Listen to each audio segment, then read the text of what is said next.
Hey there, I'm Dawn, 40 years old. Picture this. I'm looking back on this wild ride called life, and it all started with me saying enough to my marriage with Ben. Let me tell you, it wasn't an easy decision. Ben, well, let's just say we were like oil and water. He had this knack for acting like a kid, which drove me up the wall. The idea of being stuck with him forever felt like carrying a ton of bricks on my shoulders. But hey, he wasn't the only one bringing storm clouds into my life. My former mother-in-law, Carol, played a significant role in making my married life a living hell. From the moment I stepped into their lives, she made it abundantly clear that I would never be good enough for her precious son. Her constant nitpicking, remarks, and undermining tactics chipped away at my self-esteem, leaving me feeling like an outsider in my own marriage. I remember countless instances where Ben's immaturity and Carol's interference wreaked havoc on our relationship. And there were times when I would come home from a long day at work, hoping for a peaceful evening, only to find Ben engrossed in video games, oblivious to my presence or the responsibilities we shared. When I would express my frustrations, he would dismiss me with a casual shrug, claiming that I was overreacting. Ben, I've had a long day at work. Could you please help with the household chores? Can't you do it later? I'm in the middle of this game. This wasn't even the worst of it. There was a time he forgot our anniversary. I can't believe you forgot our anniversary, Ben. It was an important milestone for us. Oh, come on, Dawn. It's just a date. We can celebrate another time. Then there was the time that he invited his witch of a mother over without even warning me first. Why did you invite your mother over without consulting me? I wanted to have a quiet weekend together. She's my mom, Dawn. She can come whenever she wants. Don't be so uptight. And don't get me started on budgeting and finance. It was like I was married to a child. Ben, can we talk about setting some financial goals and saving for the future? You worry too much, Dawn. Let's just enjoy our money while we can. We'll figure it out later.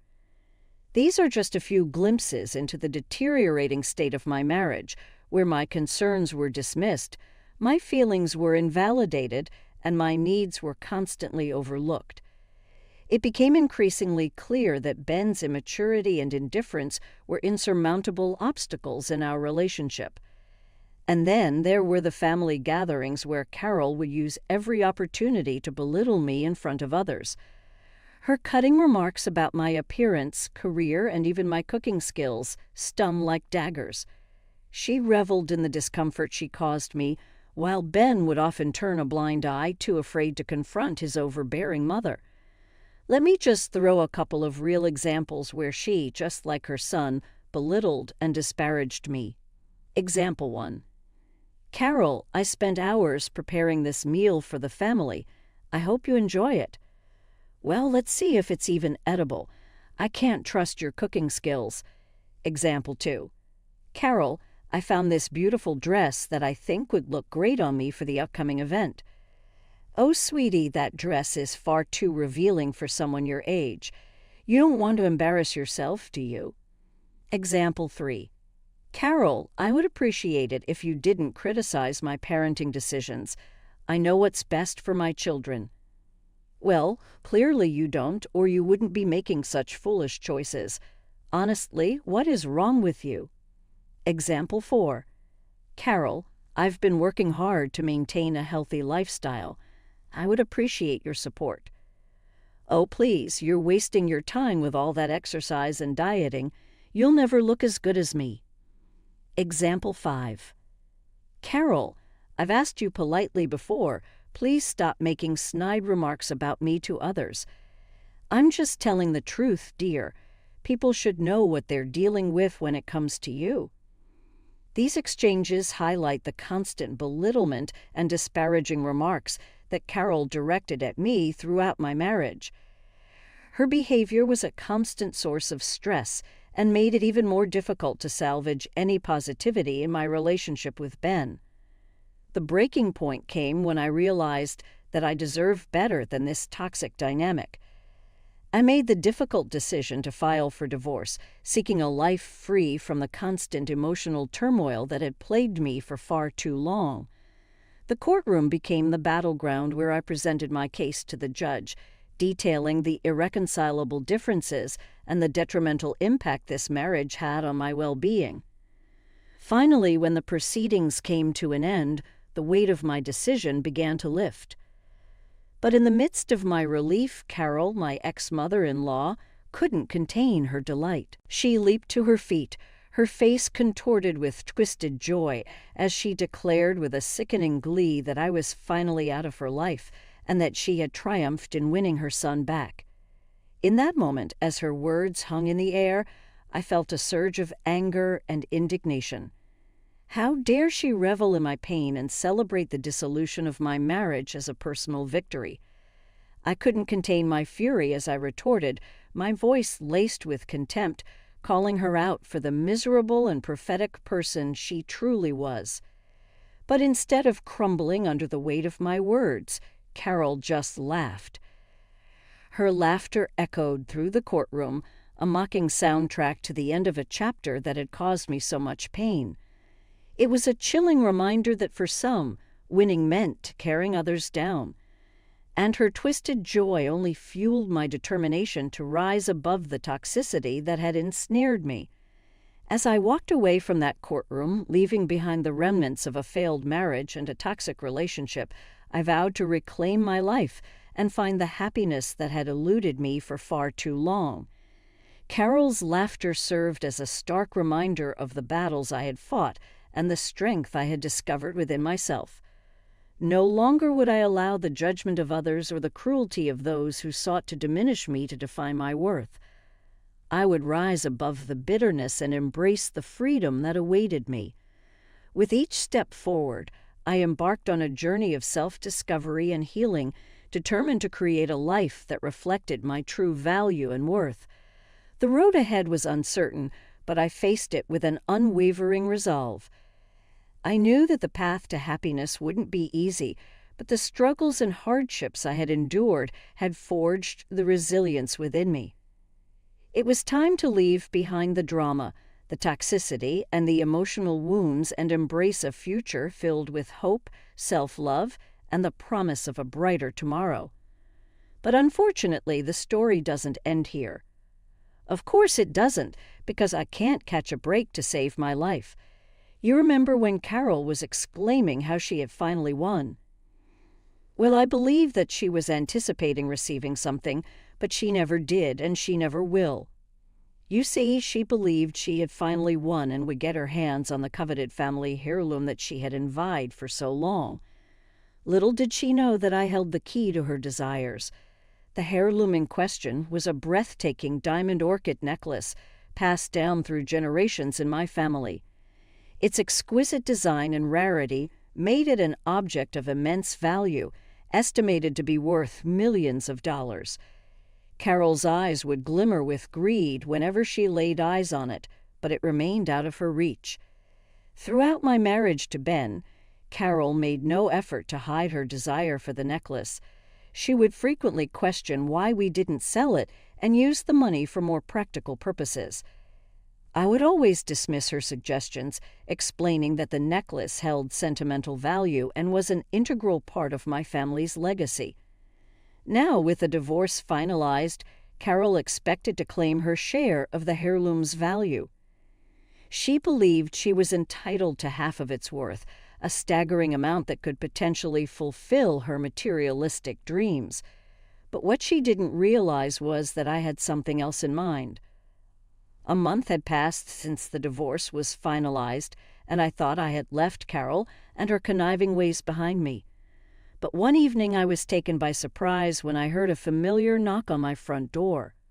Opening it, I found Carol standing there, tears streaming down her face, her voice trembling as she tried to speak. "Dawn, please, I need to talk to you." Feeling a mix of curiosity and a tinge of sympathy, I motioned for her to come inside to escape the bitter cold. I couldn't help but wonder what had caused Carol's abrupt visit and why she appeared so distressed. Once we were seated in the living room, I encouraged her to explain herself. Through her tears, Carol managed to speak, her voice shaky and broken. "My plan, it failed, Dawn. I thought I would finally have what I wanted, but everything has gone wrong." With a hint of skepticism, I urged her to continue, intrigued by her admission of defeat. "What plan are you talking about, Carol? And why are you so upset?" Carol took a deep breath, composing herself as best she could. "You see, I expected Ben to be entitled to half of the value of the precious heirloom. I thought I had won, but he revealed something to me that shattered my hopes." Curiosity mingled with a touch of satisfaction as I leaned in, urging her to reveal the truth. "And what did Ben reveal, Carol? I'm listening." Carol wiped away her tears, her voice filled with a mix of regret and disbelief. He told me that he had forgotten to tell me about a prenuptial agreement he had signed before our marriage. It clearly stated that the heirloom, along with all your money, was off limits. I never stood a chance. I couldn't help but burst into laughter, a combination of relief and vindication coursing through me. "Oh, Carol, you have no idea how much I anticipated this very moment. I knew all along that your manipulative schemes would come crashing down." Carol's face flushed with a mix of embarrassment and anger. "You knew all along, and you let me believe I had won. How could you?" Leaning back in my chair, a sense of triumph emanating from within, I looked at Carol with a re-smile. "Oh, Carol, I didn't let you believe anything. You saw what you wanted to see, blinded by your own greed. I knew the truth would come to light eventually, and it did." As the realization of her own folly sank in, Carol's tears turned into a mixture of frustration and regret. She had played her hand, and it had crumbled beneath her, leaving her empty-handed and defeated. "I can't believe you signed that prenup, Dawn. I was expecting to at least gain access to some of your money after the divorce." "Carol, I signed the prenup for moments exactly like this. I knew there would come a time when someone like you would try to steal what's rightfully mine. You were never a good wife, Dawn. How could you do this to me? I mean, Ben." "Carol, it's about protecting myself and my assets from manipulative individuals like you. I had the foresight to safeguard my future. Don't be mad because you're stupid." "But I need the money, Dawn. I'm desperate." "That's not my problem, Carol. You made your choices, and now you have to face the consequences. It's time for you to leave." The room fell into an uncomfortable silence as Carol's sobs filled the air. The weight of her failed plans and the reality of her situation crashed down upon her. It was a painful realization that her greed and deceit had backfired, leaving her with nothing to show for her efforts.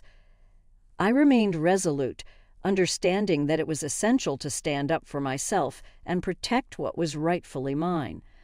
I had learned the hard way that trust and love should never blind me to the possibility of betrayal.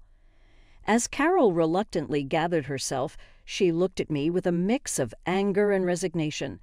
The bitterness of her own choices lingered in the air as she muttered one word, "heartless." "You have the audacity to call me heartless, Carol. Look at how you treated me throughout my marriage to Ben. You were vindictive, cruel, and manipulative." "I never treated you badly. You're exaggerating, Dawn." "Oh, really? Let me remind you of the time you purposefully excluded me from family events, constantly belittled my achievements, and spread rumors about me behind my back. You enjoyed seeing me suffer." "I did no such thing. You're just trying to paint me as the villain." "Stop denying it, Carol. I've had enough of your lies and manipulation. Get out of my house, please." "Or just give me some money. I need it." "I will give you 30 seconds to leave my property, or I'll call the police. This is your last chance. You can't do this to me, Dawn. I'm family." Family doesn't treat each other the way you've treated me. Good riddance, Carol." As the seconds ticked away, Carol's face contorted with a mix of anger, disbelief, and defeat. She realized that her attempts to manipulate me had failed. Reluctantly, she turned and made her way towards the door. The air was thick with tension as the distance between us grew. With a final glance, Carol left, stepping into a world of uncertainty and facing the consequences of her actions. I stood tall, feeling a mixture of relief and liberation. I had severed ties with toxicity and reclaimed my power. The next day came around, and wouldn't you believe it, yet another leech from my past tried to reconcile with me. "What do you want, Ben?" "Dawn, I need your help. I'm in a tough spot right now, and I was hoping." "Save it, Ben. I don't want to hear your excuses. You had the audacity to call me instead of facing me like a man. How cowardly can you be?" "I thought it would be better this way, Dawn. Please just hear me out." "Oh, I'm all ears, Ben. Enlighten me. Tell me how you constantly belittled my ambitions, mocked my dreams, and made me feel like I wasn't good enough. Do you remember those moments?" "I don't know what you're talking about, Dawn." "We had our disagreements, sure, but disagreements? Is that what you call it?" "I call it emotional abuse. You underestimated me at every turn, trying to break my spirit. Well, guess what? I'm done with it. I deserve better." "Dawn, please. I'm sorry for everything. I'm in a tough spot right now, and I thought maybe, It's funny, Ben. You agreed to the prenup, yet here you are, begging and sniveling." "I didn't know what I was signing, Dawn.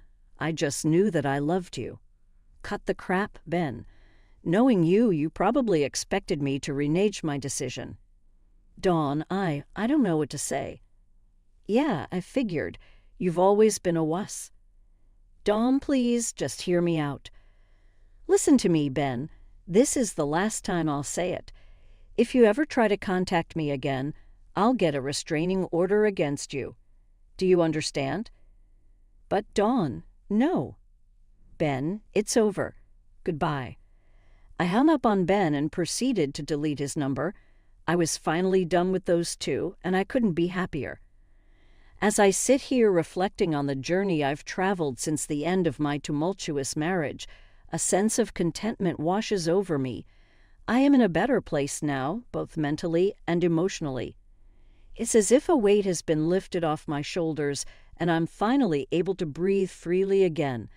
Life has taken an unexpected turn, and I find myself relishing in the joys and pleasures it has to offer. I have embraced my newfound independence and have ventured back into the dating world, meeting new people, and experiencing the excitement of romantic connections. It has been exhilarating. Through it all, I have learned to cherish my own worth and not settle for anything less than the love and respect I deserve. In addition to the thrill of new relationships, I have found solace and empowerment in sharing my story. The journey I endured during my marriage has inspired me to write a book, a memoir recounting the trials and tribulations of my past. It is a testament to the strength I discovered within myself and a message of hope for those who have endured similar hardships.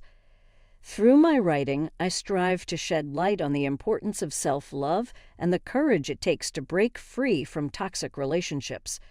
Meanwhile, the echoes of my ex-husband and mother-in-law's misery reach my ears.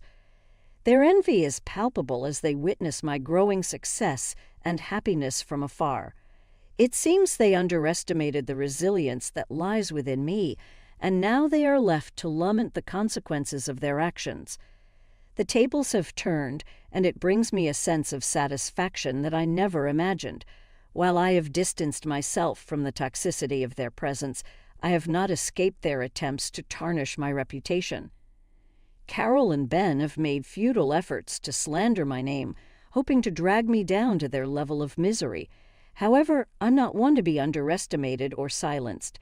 I stand firm in my resolve to protect my integrity, and I am currently pursuing legal action against them for their slanderous words. Their attempts to test my patience only fuel my determination to drain them of their ill-gotten gains. As I navigate this new chapter in my life, I am filled with gratitude for the strength I have discovered within myself and the support of those who have stood by my side. I am surrounded by a network of friends and loved ones who uplift and inspire me. They have witnessed my growth and continued to encourage me to reach for the stars. I have emerged from the ashes of a failed marriage stronger and wiser than ever before. I have learned to value my own worth, to set boundaries, and to pursue my own happiness unapologetically. The journey has been arduous, but it has led me to a place of self-empowerment and a life that is authentically mine.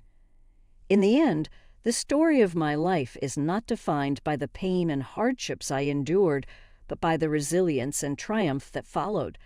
I have overcome the darkness of my past and emerged into the light of a future filled with endless possibilities.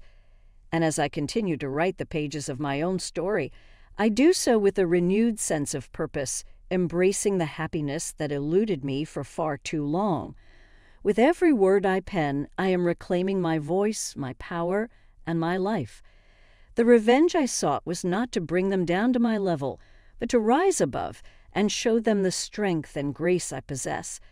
I am Dawn, the phoenix that has risen from the ashes, and I am ready to soar to new heights, leaving the remnants of my past far behind.